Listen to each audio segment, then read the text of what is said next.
What's good, Token Confessions family? Happy New Year. It's Sanchez and Cedric. Listen, we are excited about this year, even though we're starting off on a crazy note, and we're going to talk about that today. But again, thank you so much for your support. Our Patreons, we're still able to do this because of your support.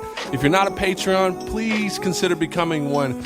If you are also not following us on social media, on Instagram, Twitter, and Facebook, make sure you're following us there because we've got content that we're putting out there, and we're going live for the most part on Facebook.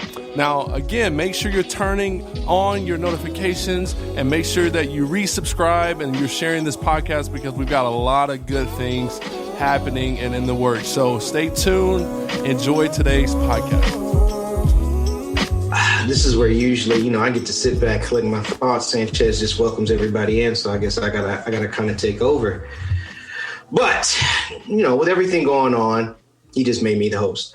With everything going on, let me give you a behind the scenes of what a pre-production today looked like, so to speak, for the Token Confessions podcast. So we have a TV in the office where I work, where I already had it on in the background, knowing today was a pretty historic day for three reasons before all this. So then when things started to go all square shape, I called Sanchez, who, mind you, I haven't seen in person, and since he helped me put in our new stove. And he, I didn't even say, hello, how you doing? Happy New Year. I just said, yo, we're podcasting tonight. That's what I said. We are podcasting tonight. And then we get a text from you in the group text that we have between the three of us, where you don't say, hey, how you doing? You don't say Happy New Year. Hey, I hope y'all doing all right. No foreplay, no warming us up. No, nothing. He's like, yo, I want in. Yo, run me that link. Go ahead, run me that link. I got some stuff to say. Send me that link because I know what y'all up to.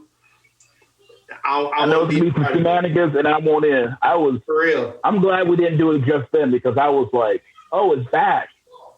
Mm-hmm. Oh, Pence is on the floor. Oh, he is now.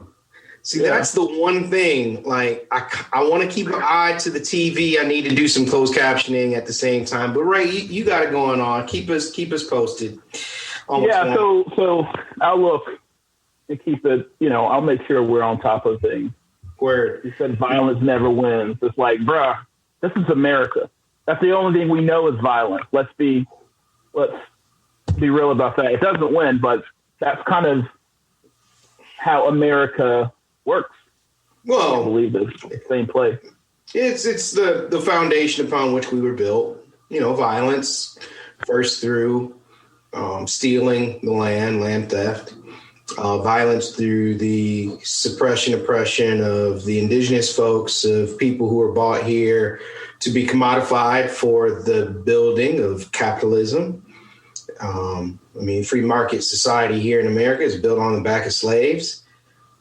Keep those slaves in line. Violence was used. Heck, violence was used against the citizenry very early on in the beginning stages of our country to keep the folks, in line who were rebelling against the aristocratic elite post the Revolutionary War. We've talked about that on this podcast this past year, how there's a rebellion there. If you want to hear about it more in detail, go to Scene on Radio Season 4 and listen to them. John Bwin and Chinjarai Kumanyika talk about it. But, yeah. I just knocked all the power up in my house. Yeah. So I'm trying to get my Wi-Fi back on. Is it still going live on Facebook? Yeah, it's still going live. It switched me to host pretty much when you dropped off, so we're good. Okay, cool. Perfect. Well, I don't have time for you to come on, but talking about how Pence is on the floor he's making a statement about how America wasn't built on, it's not about violence. And we're just saying, like, look, we get what you're trying to communicate, but like the foundation of this country is built through violence. Oh, absolutely. Period. So no denying that. Let's not kid ourselves, but there's a very specific, and we'll get to this later, there's a very specific group of people from whom that violence is allowed to be, to a certain extent, permitted, where that violence from other people is absolutely squashed. Oh, absolutely. But I was also giving people... the violence is never used against them. The same people. There's a reason rare. Why. Yeah, well, yeah, touche. I shouldn't say never, but rare. Well, it wasn't today. Yeah, Occupy Wall Street is one of the few examples in the protests against Vietnam War where it was used against those who are deemed white. Yeah, but they were fighting for the wrong things, the wrong people. Exactly.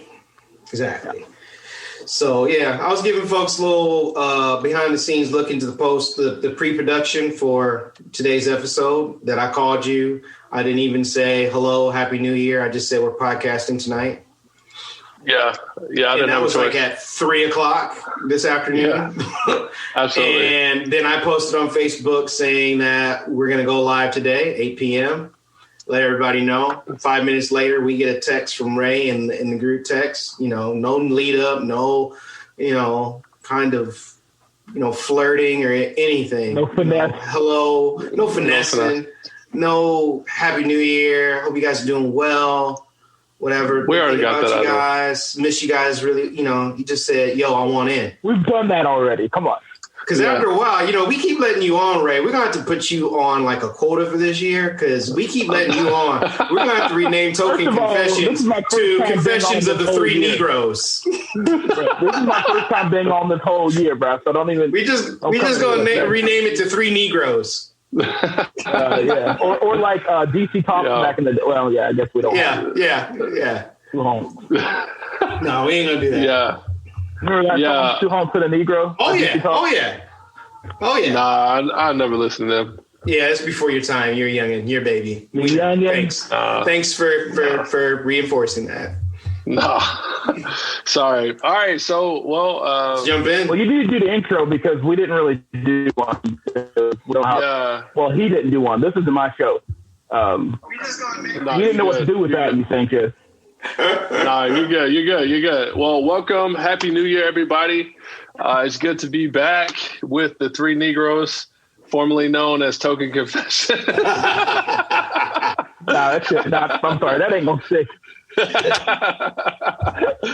Yeah. So I want to dive into today. So actually, True Confession, my job, they actually let everybody off work early today because of all of the chaos. And they were just like, yo, like take the rest of the day off, no more meetings, reschedule meetings, take care of yourself, take care of your mind and that sort of thing. So I was super, super grateful because I saw some of it and then I just tried to disconnect because I've got a lot of things that I've got to get done with work and life is a little bit crazy right now. So I was super, super grateful for the time. And I mean, where do you begin? Like, happy 2021. Like, is anybody really, look, is anybody really surprised?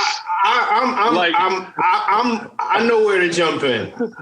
I've been thinking about I'm pretty confident. I'm pretty confident that some of my last remarks in 2020 on the last episode we did was foretelling and predicting everything that happened today. Bro, we've been predicting it on our podcast for the last pretty much since we started. But absolutely. Here's what I'm gonna say. Number one, y'all, I get it. It's a new year. Our planet, while it turns on its axis, has made another full revolution around the sun. But y'all, stop treating the turning of the calendar like true love's kiss is going to break the spell. Okay? the flipping of the 0 to a 1 in the one digit of the year, it has no power. You have the power to make the changes that you want to make. I don't want to step on anybody's toes with the resolutions and the changes and the goals that you set. All I'm saying is with the bigger picture, stop treating 2021 like it's True Love's kiss in a fairy tale movie that's going to break the curse. Okay? It's up. It's up. But then to get right down to the specific things about today. So I'm at work. We have a TV in the office where we're doing work, and I turn on the news just to follow what's going to happen. And later on, some of our street leaders who work for us came in and they're like, oh, what are you watching? And like, oh, you're watching that. And I was like, y'all, you need to understand something. Now, this was around, noon. I said, today is a historic day. Today is a day that one day your kids are going to learn about in their history books. And I said, there's 3 reasons why.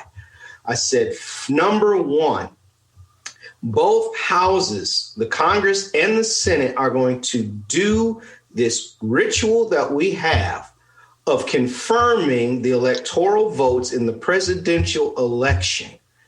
And we have senators and congressmen who have made it known that they are going to contest the electoral college votes in certain states, some of them contesting the vote in the state that they actually also won the election, all for their boy, Donald Trump. I said, so that's the first thing. I said, well, plus we get to see whether or not who are some of the people who are going to actually speak up and say, you know what, as much as this is my party and we lost, this isn't right.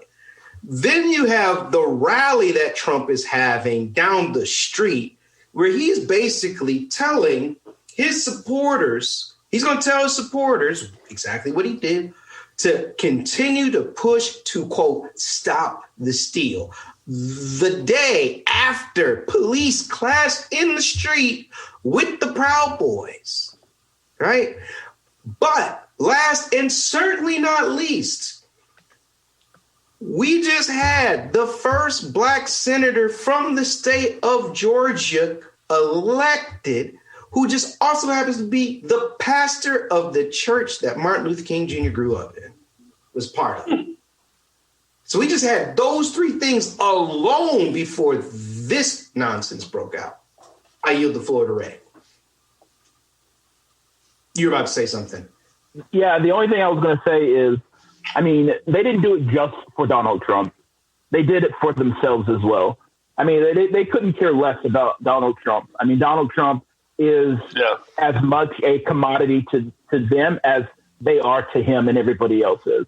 They did it for their own selfish need for both power and affirmation. If you think of Ted Cruz, who, when he ran against this man, the things he said, he is showing us that he is an opportunist. This Hawley, whatever his name is, out of Missouri, the one who I believe started all this. He was the one senator. I remember a week maybe ago where they were acting like the Senate was going to be so, it's just filled of magnanimous people who would never sign on to this. And then what do we have? Once that man signed on, it was like a domino, to fall over themselves, because they're convinced that they cannot even consider running for president in 2024 unless they have this man's blessing. So it has nothing to do with him as much as it does their own disgusting power, right? And their need for that. So that's all I'm going to say. What are y'all thinking? What's the climate? What's the word on the street? What do you think people are thinking right now? Let's maybe I should be more direct. I'm curious to hear what Christian evangelicals are thinking. That's the opinion. Like, what do you say to this? Like, how do you? I mean, I know that some of them, many of them are actually they were there protesting and getting their fix, but I'm just curious about what do you say when everything is literally there could be another pinnacle, but this is like the pinnacle of all mountaintops of this man's legacy. And and I think both you and I, Ray, said it separately. This is true America. This is real America. I think if you still don't believe it, then I just listen. Go party with them in Capitol Hill. That's all I got to say. But this is really the reality of America. This reveals the fabric of America, how it was founded. We follow the rules we want to follow. We break the rules we don't agree with. We adhere to what laws we want to adhere to. We determine what are facts, what are truth. We control the narratives. All of the things that we've talked about for the last 2 years and the history's talked about and taught us, it's literally 2020 and now the start of 2021 has not only given you a history lesson into the realities of America, but you're forced and faced with a decision to make. And so if we truly believe in democracy and the ideals of this country, I'm just curious to see how people are going to respond going forward. Not that it's going to change anything, because I think most people are just going to sit back and be complicit personally. I mean, so neither of you y'all might not be surprised to hear, but some folks might be surprised to hear. I have more than a few white evangelical friends, right? And I think that's true of many of us or at least acquaintances. And that's probably true of the three of us. And what has been interesting is I do believe, I have my evangelical friends who are white, and who kind of are less, politically are more kind of Ron Paulish, libertarian. Yeah. They've already been F this guy's trash. And so this has helped to firm up that. And I have friends who are evangelicals, who are kind of it's not impacted. They are still unaffected, right? They're still kind of oh, well, and explaining it away, saying it's somebody else. I mean, I've literally had people say it's Antifa, right? And there's the I've seen it too already, right? I've seen it too. And I almost wanted to say you misspelled Proud Boys. No, listen, and they're serious, right? Dead serious. And it's been more than one, and I'm just and so again, this is what happens. So there were Cedric, you put this in the chat or on Facebook. There are a couple symbols we've seen, like these flags. We've seen the American flag, the Trump flag, the Confederate flag, but we've seen these Jesus Saves placards things too. And Jesus 2020. And this again is what happens when evangelicals, white or otherwise, marry Christianity to white nationalism, to American nationalism. But there's some black ones down there too. Oh, listen, I was telling my wife, I said, you will always find at least one of us in these crowds. And that is true. I mean, I'm like, you really think you will always find. That's why, this is not just limited to white folks. This is an evangelical problem, right? Because with evangelicalism, it centers whiteness, whether you're white or black. It centers this understanding of faith, a purpose, where your race, whether it's spoken out loud, is important, and it's modeled after blonde hair, blue-eyed Jesus. And so if that is your if that's the basis of your Christology, everything else is going to be messed up, right? If you think Jesus was this Aryan, you're already living in a fantasy. Right. And any information to the contrary, you will not hear. And that's exactly what happens with so many of our evangelical friends. Faced with this stuff, they keep going. Yeah, well, and if you, whether it's the Aryan threat or the Christian national nationalism thread, which I don't know where one ends and the other one begins sometimes. But I mean, the Southern Baptist Seminary presidents are a perfect and prime example of this, that they would release a statement condemning critical race theory, right? But they have nothing to say about Christian nationalism. No, not at all. And they are not going to say something about Christian nationalism. So let me say this right now. I would love to be wrong. Prove me wrong. I will celebrate being wrong about them not actually taking a stance to denounce Christian nationalism, because it ain't about being right. It's about what is right. And right now, the Christian nationalism that just continues to be exposed and revealed in all its horrendousness, they just continue to act like it's not there. But why would they change or have any other perspective if they're benefiting from it and it meets their criteria and keeps them in power, keeps the money coming in, and supports their ideologies? And I think that's the thing that we're saying is, like, it really is exposing the fact that people really don't have an incentive or a motive to change. And those that are in the between, in my circles, a lot of people, as more of this comes out, a lot more of these people are actually going back to default. So the progression that you're seeing, or you thought you saw, many of them are actually regressing and going back to default, because the tension and the stakes are too high. And they haven't. Oh, go ahead. Sorry. No, I was going to say, it's like, right when you piss off mom and dad enough, but you don't want to get cut off, from the faucet and from the well, you tighten back up so you don't get cut off. Yeah, I'm saying a lot of that right now. But go ahead, Sid. I was just going to say, but there's an incentive to hold the line.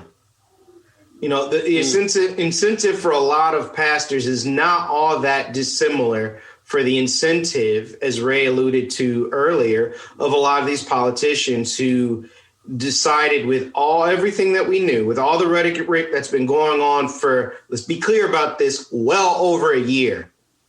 Mm-hmm. The rhetoric that has been going on from Trump about the election being stolen from him if he loses, that started when the last election in 2016 was over.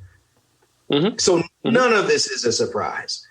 But they have an incentive in holding the line because they are aware of how many people within their circle of influence, their flock, so to speak, have sided with this. And they want to maintain power too. Yeah. So I'll say one thing that has made me hopeful after yesterday, when Mitch McConnell became minority leader. I believe that they know that. I believe that they know that something is awry. Like, if you look at the speech that Mitch McConnell gave today before all this started, it was like something you never heard. I think these people know we are not. I think what we're seeing is we are seeing in person the splintering of the Republican Party, and maybe in a way that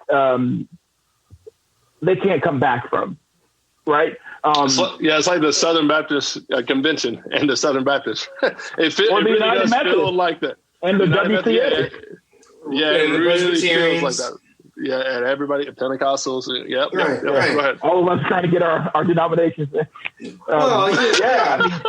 Well, hey, the denomination I grew up with split from the Methodist in opposition to slave-holding clergy. No, I grew up at a Free Methodist church. Oh, Free Methodist. Free Methodist, good. Right, oh, yeah, and I've said this before, it wasn't until like 3-4 years ago that I learned that history of the denomination I grew up in. But I digress. Somebody in the thread has said something really that I just want to note. I remember people saying breaking into a Target is dumb and senseless and it won't help anything. These are the same ones that think breaking into the Capitol House is going to change an election. Owen for the win. That's a 20-year-old spitting wisdom. Right. But here's the thing. Like, he's on it because there's going to be a lot of juxtaposing and comparing all that went down this summer with Black Lives Matter in response to Breonna Taylor, Ahmaud Arbery, and George Floyd, not to mention Elijah McClain and oh gosh, there's too many to name. The reality is this. You know how many times a contingent of Black people, Black and brown people in this country, since the ending of slavery, have marched in D.C., have gone to D.C. to protest, and we haven't even made it up past the steps?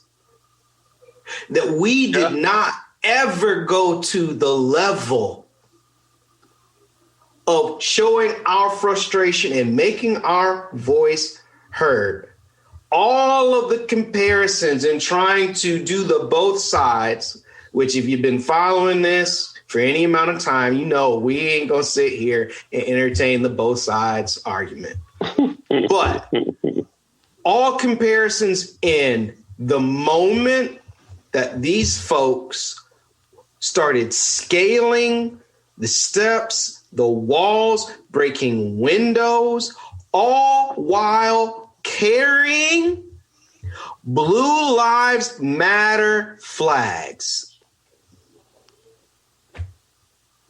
That's the blue. That's the blue. Right. Stop the steal. Yeah.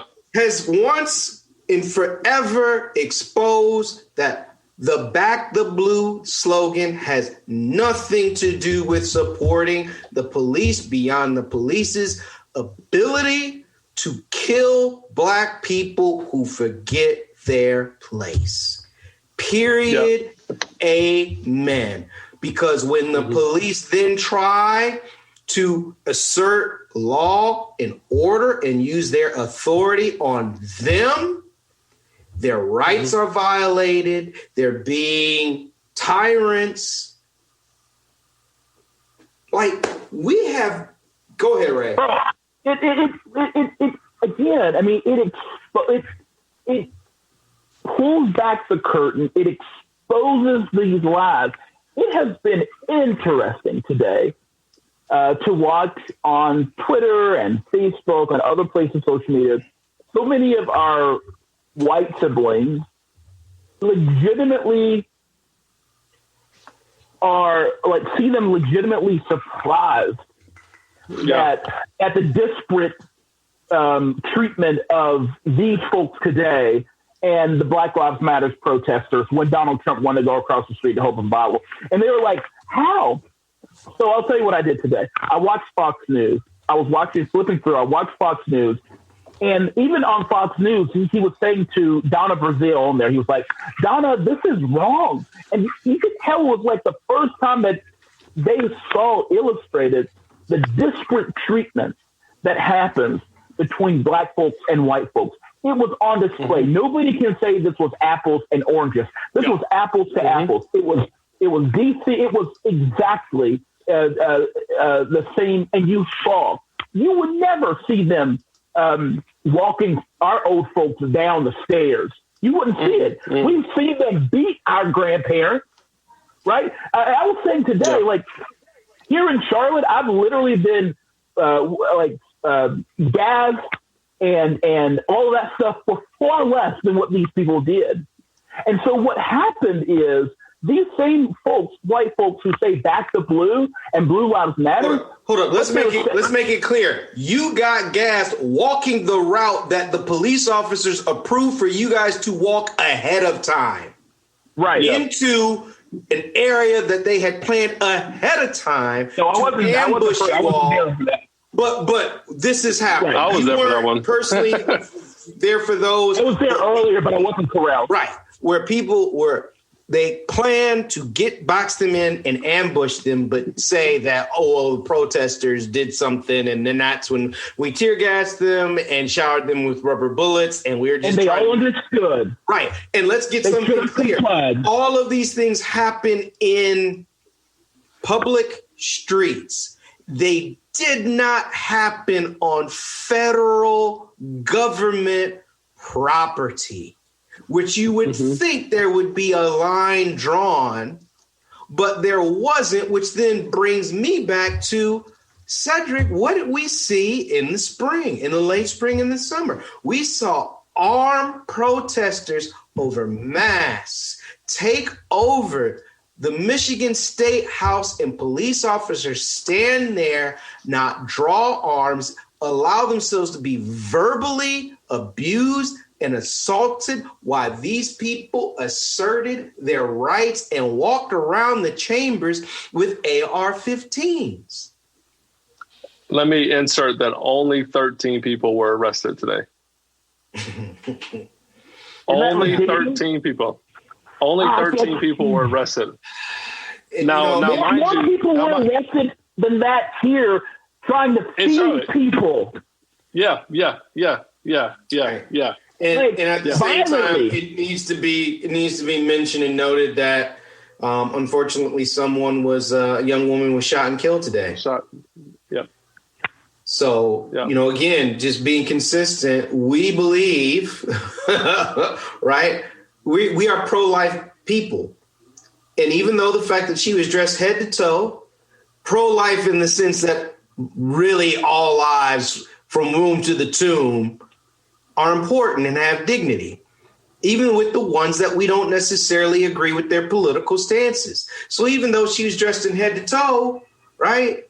Like, it's unfortunate that there is a loss of life. But let me say this too, right? Before anybody asks the question, if that was black folks today that stormed the Capitol, people would have been asked, Cedric, what do you think? And I would have been like, you know what? They should have known better. Like, we get killed in our own neighborhoods. We have our own housing projects bombed by police. Look it up. Philadelphia. What do you think was going to happen if you went into the White House? So I'm not excusing what she did, but I will grieve any loss of life. No, yeah, my eyebrow raised there was at your decision to use the term pro-life. Let me say I'm pro-choice. I do believe that. But Ray, I know you're saying words matter. Right. Let's be clear. Yes, and but you are pro-choice from a standpoint of that you value all lives.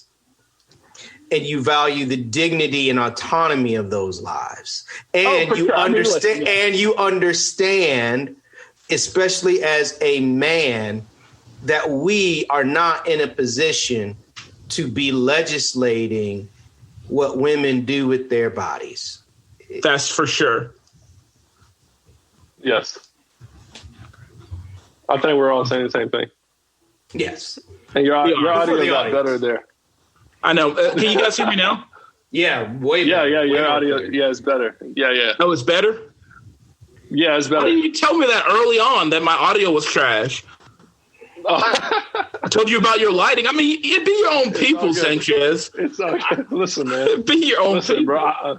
I'm just praying my power don't go out again. So, hey, man, you need some help, bro? We can help you with, help you out. Oh no, I'm good, bro. I'm tripping. I'm joking. I'm good.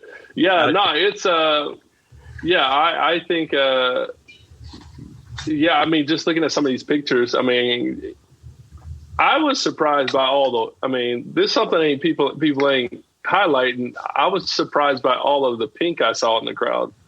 All of these women rallying behind Trump. I mean, I know it's been there, but I haven't really been paying much attention, but there was a lot of pink in the crowds.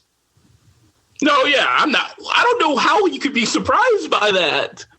Bro, I think because I literally have shut this part of my brain off and entertaining anything Trump I don't know. I think this is my audio fine, friends.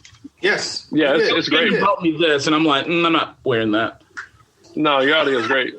All right, thank you, though, love. Mm-hmm. Kelly, keep him right. Keep him right, Kelly. She gave me a look, bro. She's like, look, don't get brand new with your little boys, with your little fellas trying to get brand new with them. Yeah. Yeah, I mean, I guess I don't get surprised by. I mean, there's this idea. I mean, why wouldn't white women be there? Right? Like, why wouldn't white women be there? Because they got. Of course, they're going to be. No offense, but like, of course, they're going to be there. Like, they are. There's nobody benefits more to some degrees. Let me be careful here. With the illusion of whiteness. Not the reality, but the illusion, the veneer. Proximity specifically to white men in power. Right. Which black men come after white women and black women just like, you out of luck. Oh, black men come after. Well, yeah, I mean, I don't know. I'm not going to agree with that because I haven't really thought much about it. But, I'm hedging because I'm like, I think I agree with that. But if I say I agree with it, then somebody's going to come for our throats. And I'd rather them just come for your throat and not my throat. Yeah. You're like, I'm good over here. I mean, I guess I don't get surprised by these sorts of things. I don't get surprised when white folks, for better or for worse, like I'm not, and I'm not going to give a disclaimer if I'm just not. I hate doing that. I don't get surprised when white folks do like support things like this and are inconsistent because it doesn't make sense. It seems like some dissonance, but it's not. Mm-hmm. Right? Yeah. Yeah. Yeah. Well, it's the same thing as, even though there's not as big of a mass of them, it's the same reason why we don't get surprised by black people who do the same thing. Right. Because there's a history of it. There's a long documented history of it that certain ones are believed that by being in close proximity to that power that they can enjoy and reap the benefits, or maybe even be able to have some of it to exert themselves. And so, like, as long as you know where you are in the pecking order, though. Right. As long as you know where you are in the like pecking you have order. to, you have to comply with that. Yeah. Yeah. And now I'm forgetting her name, but started Be the Bridge. Latasha Morrison. Thank you, Latasha Morrison. She was on Pass the Mic a number of weeks ago in a conversation with it was Truth and Hard Pills with Corey Leak because Andre Henry was out. And one of the things that she talked about is how she had seen the Harriet Tubman movie with Cicely Tyson that goes back to like the 70s. And she talked about this scene that was really intriguing and enlightening where Cicely Tyson, who's depicting Harriet Tubman, is about to buy her freedom. She's about to walk, but her slave master on Sundays, when is the only day she, went to church, she put on her good clothes, which she only had one outfit, would go and worship and be amongst her people, where she got to live in her full blackness. Well, he calls her over and says, hey, we're going to go into town and we're going to get the quick carriage, the horse and carriage, and we're going to go into town for something. And she's like, okay. And she's like, well, maybe I should go change into my normal work clothes. He says, no, you can keep your dress on. So in the movie, she comes with him to where he's at. She sees the carriage, but there's no horse. And she's like, oh, no, something's about to pop off. And sure enough, now there's a dinner party going on at the same time with the master's guests and black male slaves who are serving the meal. Make a long story short, the master proceeds to make her get underneath the rails of the carriage and her to try to pull this carriage as if she is the horse. Totally gets her only good pair of clothes soiled in dirt and mud, while all of his guests are laughing. Now, in and amongst the guests are white women who were also often the victims of the patriarchy of white men in that era. None of them, as a fellow woman, identify with Harriet. They instead remain silent within white men. Right. Of course. Right. Mm-hmm. And then, but she said in that scene, the black men who were serving the meal were also silent because though they are not white, they are men. Mm. And so they get a sense, black men, oftentimes, right? Because we see it in the election results and the exit polls, 7% of black women did not vote for Trump, but black men returned to the mean. And like only 88% of black men voted for Biden and not Trump. Because you still have that contingent, albeit small, in the overall numbers, who identify with that power of being a man. They're drawn to it. So yeah. Dr. Cornel West does a great job at analyzing W.B. Du Bois, and he talks about that element of him as a critique of that male patriarchy and dominance and his treatment towards women. And so historically that is a thing. And I had to do a write-up for a media outlet about just my story. And like, that's one of the lies of tokenism, is, again, falling into that pecking order, but as a man realizing that you do have privileges that will put you ahead of people, but it's always at the expense. And I was having, conversations with some friends in general, like about this whole like binary approach to life and politics and that sort of thing. And like, no, there's just absolute right. There's absolute wrong. And I can't, I'm to the point where I can't even entertain people who come at me with that stuff anymore. And I think, if anything, we learned in 2020 how raw this really is for a lot of people. And so I know in my own season of life and dealing and processing with a lot of this bigotry and hypocrisy, I've learned that you have to make a decision and do what's best for you. And you can't just play this both sides. You can't play this like politically correct side and try to understand like, nah, this stuff we're saying we saw today is just flat out wrong. It's flat out hatred. It's flat out, it's very American. So I'm ready to do my part as a citizen to write a new narrative for America. And so that's just where I'm at with all of it. But that story was very sad hearing it live. Very sad. And if you haven't, again, we'll post a link to that podcast. But it was very great. Latasha Morrison, she did a great job. Yeah. Yo, as I'm kind of trying to keep an eye on this stuff that's happening on the Senate floor, we really are in an unprecedented, on levels, unprecedented place. Like this, that word.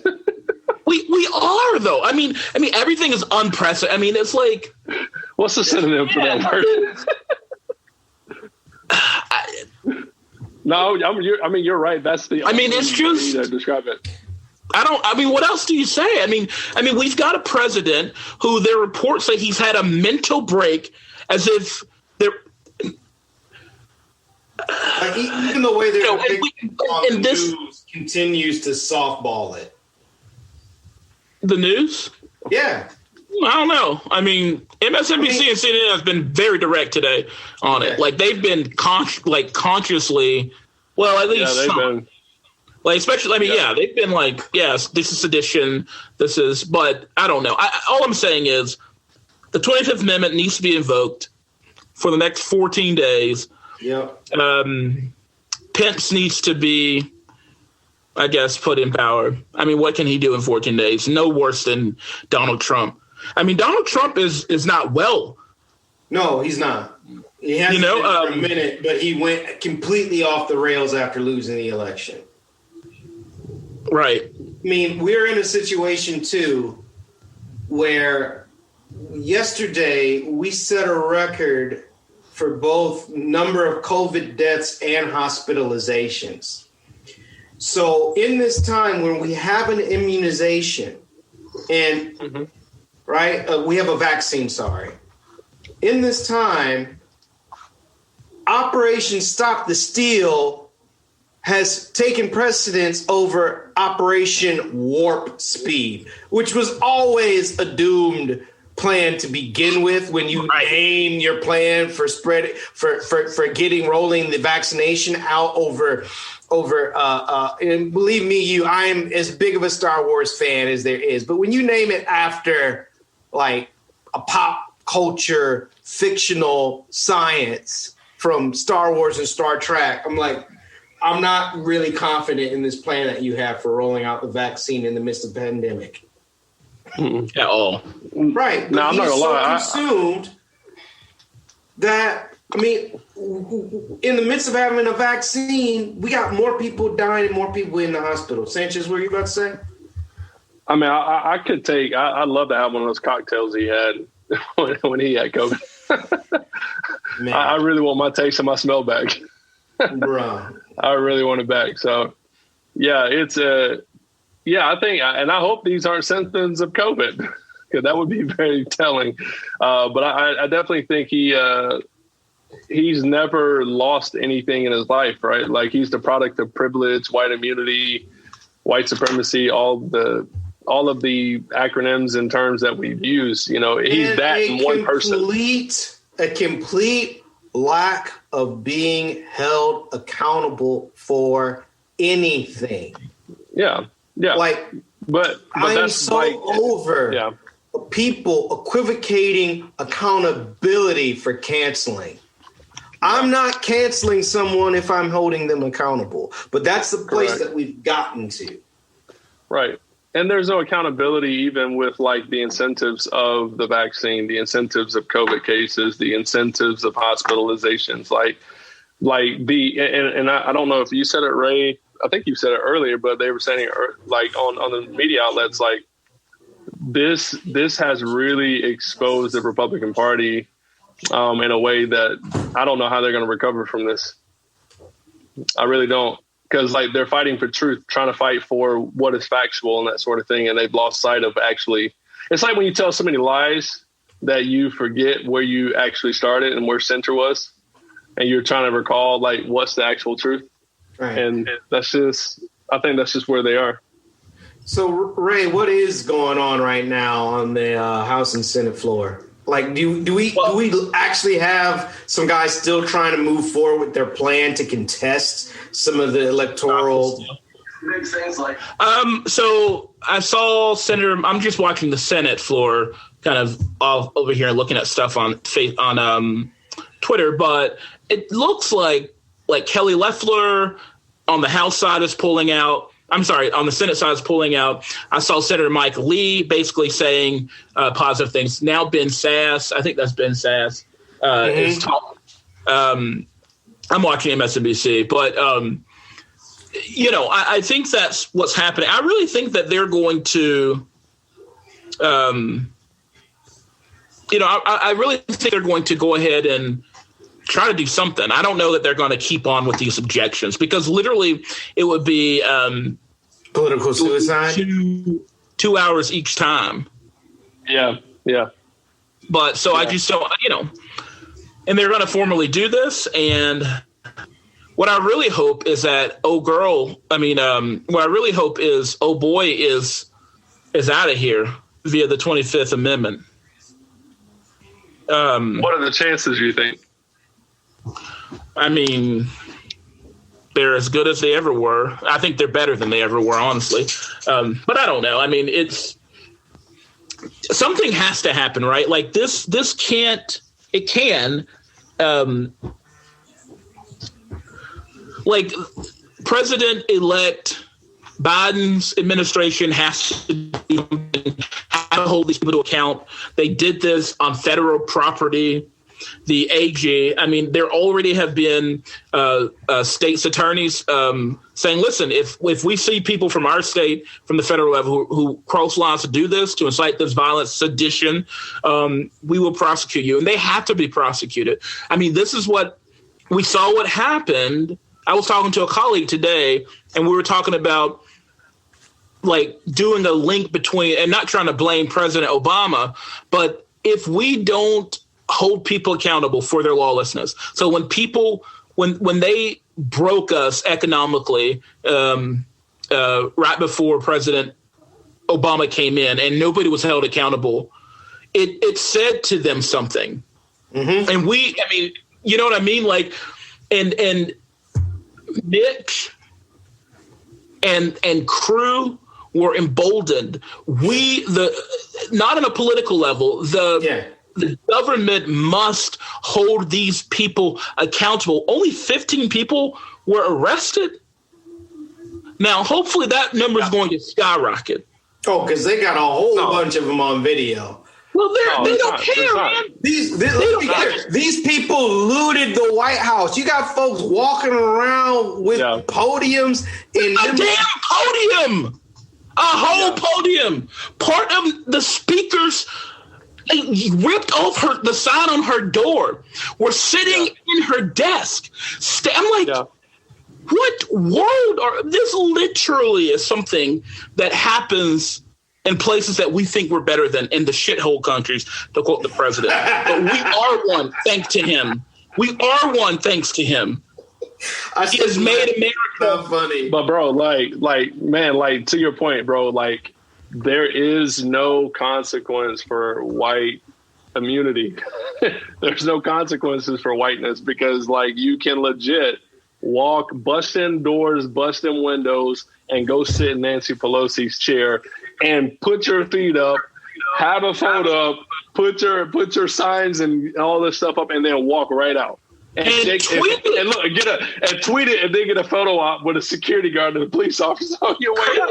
Yeah, look, bro, white immunity's on 10 today. Oh, bro, Adam hit me up earlier. I had to hit him up, bro. I was like, bro, it is on full display, and there will be no consequences. There will be no follow up. There will be no investigations. Nothing, bro. And that's what's sad. You know what? I think there will be some follow up. I think there will. I want to be wrong. I sincerely do, because here's the reality. You have people in government. Look, y'all, we were one step away. You know that TV show that I've never watched with Kiefer Sutherland, Designated Survivor? We were one step away from that today. Right, it was literally Olympus Has Fallen, the movie. Olympus Has Fallen. Have you seen that movie? Yeah. No. It was Olympus Has Fallen, the Capital Edition. Right. Yeah, I love it. Yeah. Right. So we were one step away from these things that have been fictionalized in movies. Look, that was so farcical. Home for some of them. They are going to make sure these people get prosecuted. Make no mistake. Man, I want to believe you, bro.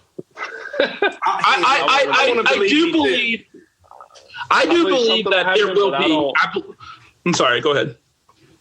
No, go ahead. I think we're all saying the same thing. I think I'm coming from I want to, so I'm going to have really low expectations and no hopes. Right. In hopes of something happening. To your point, what Jesse Woolsey said, and get a selfie with Capitol Police officer on their way out. Yeah, that's crazy. I mean, I think that there will be. I think that they will investigate how this happened. They have to. This is. We got it on video. I know, but wait a minute. I'm saying I get that. Video done. We can. I know, but I mean, okay. All right. I'm gonna say unpopular opinion, because so many people are talking about. All right, I'm gonna just say it. Unpopular opinion. I don't believe that picture shows them just. That was after. I think. That looks to be like after what happened. And it was like a couple cops. They were like, "She, bro." Like, nah, we are not. I mean, I'm like, what do you do at that point? They should have held them before. So that's that.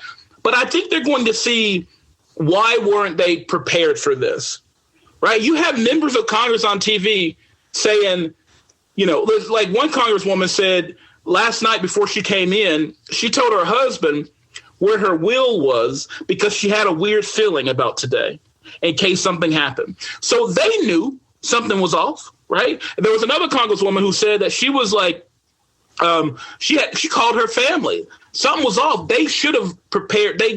There's no way they didn't know something. I mean, even after Donald Trump's speech on Monday, they should have known something's going to pop off.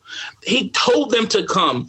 Why were they able to get there? We know on a level why, but who's going to be held accountable for that? So I guess that's what I'm saying. I don't believe this is going to go.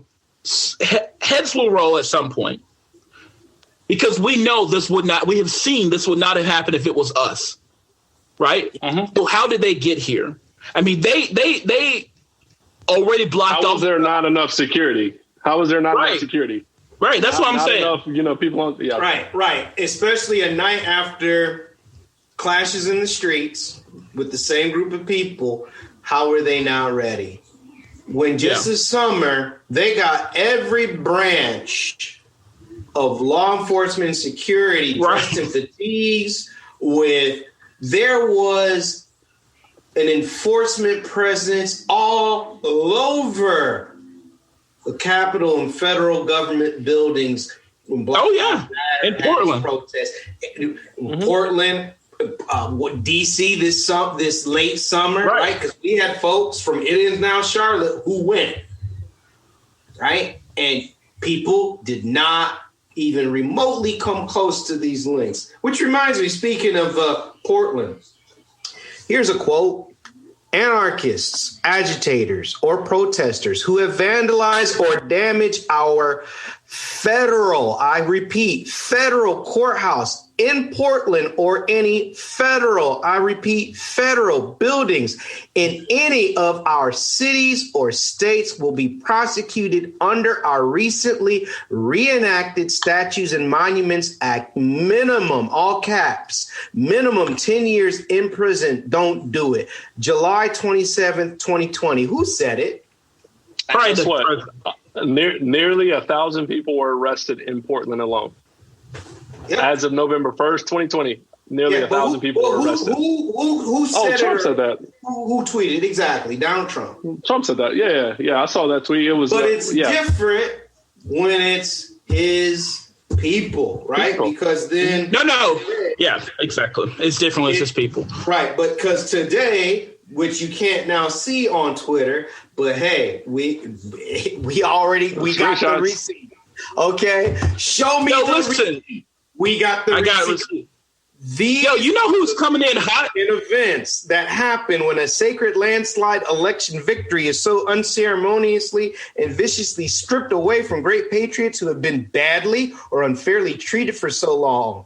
Go home with love and peace. Remember this day forever. Who said that today? Well, you wouldn't know because Twitter took that down. Right. Yeah. Twitter took that tweet down and tweet before.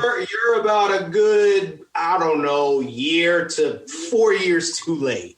Exactly. Now all of a sudden I'm like, shoot. All right, now the House Speaker is talking. But yeah, man, I think this idea that we somehow are going to, I just think that people are not going to allow it to go just under the rug. Like, and this is like again, on full display, what, like, the two Americas, right? On full display is how things pop off when you're a white person, specifically a white person who is conservative and supporting this president. And I don't think it's just because of the president. I specifically think conservative because I would venture that many of our law enforcement officers are themselves conservative. So they can identify, they can understand, they see something in these people. On levels, one of the reasons they're not afraid of them is because they see themselves in them. And they us. And they did the same thing to the folks in Portland, right? Because those aren't conservative white folks. Those are white folks who are doing the opposite of them, who are fighting, who are wanting equity. They even were willing to go ham on that mom's group in Portland, who was made up. Yeah, but they don't see themselves in those.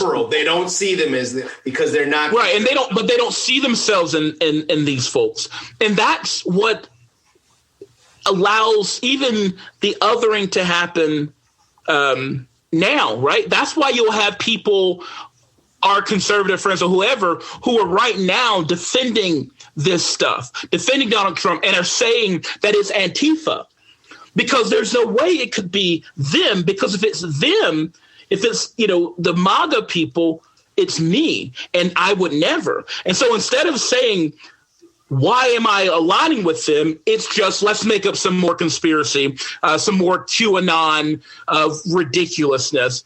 Right. Instead of owning the stuff, instead of owning our dissonance, we make up a whole nother world and reality.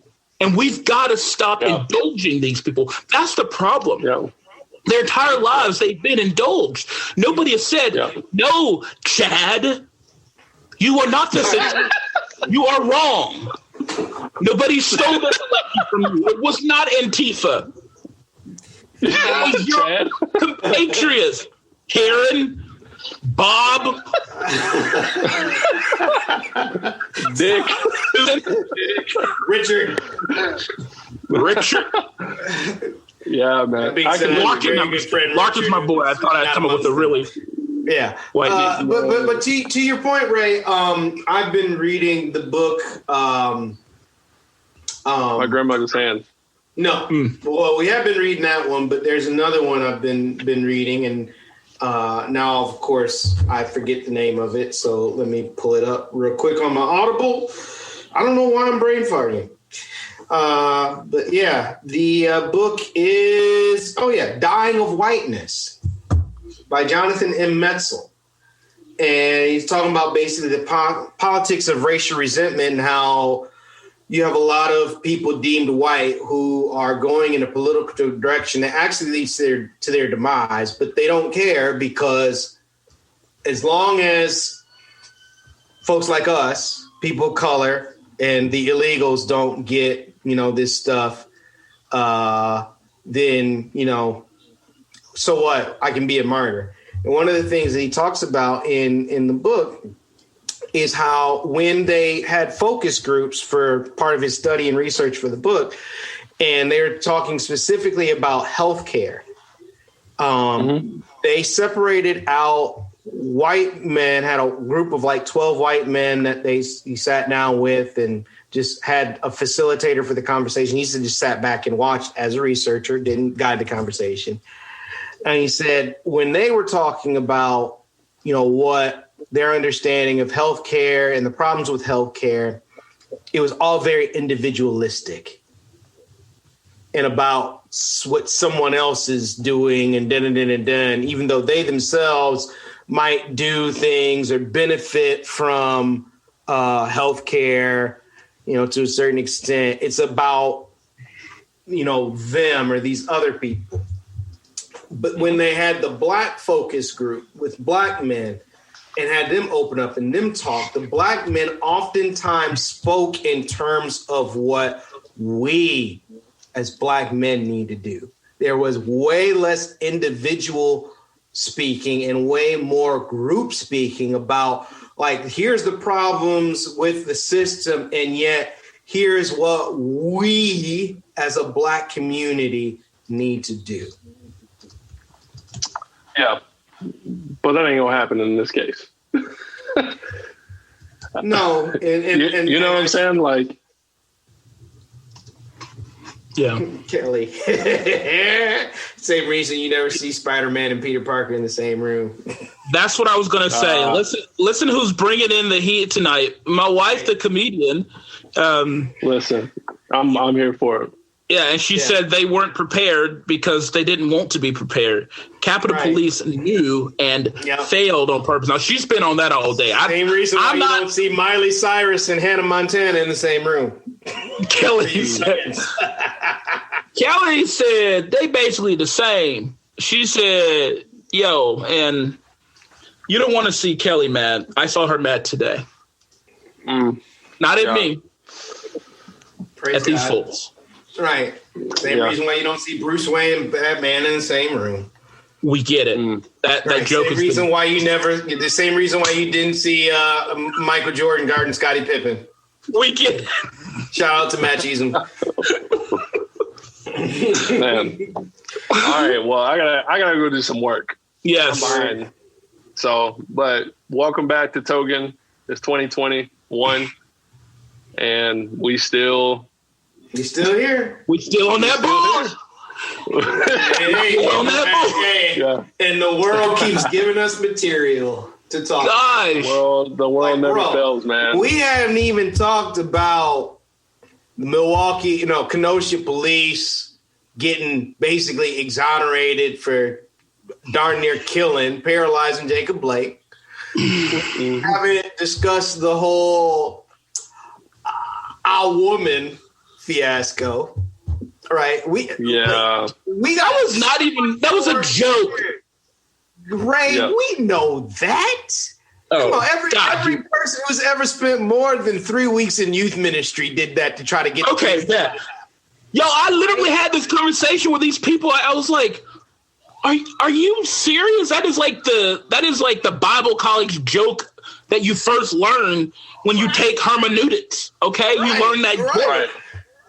Or homiletics, homiletics. A man and woman. And they were serious about it.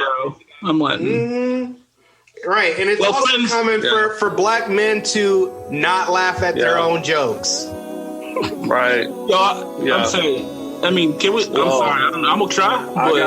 I just started a Twitter war with Perry Noble, so I'm going to go take care of this real fast. So snap. I'm going to have to dabble those folks. Hey. Hit him with peace and blessings to all of you. Word. About to hit him with blessings, my friend. All right, we'll see y'all. Peace.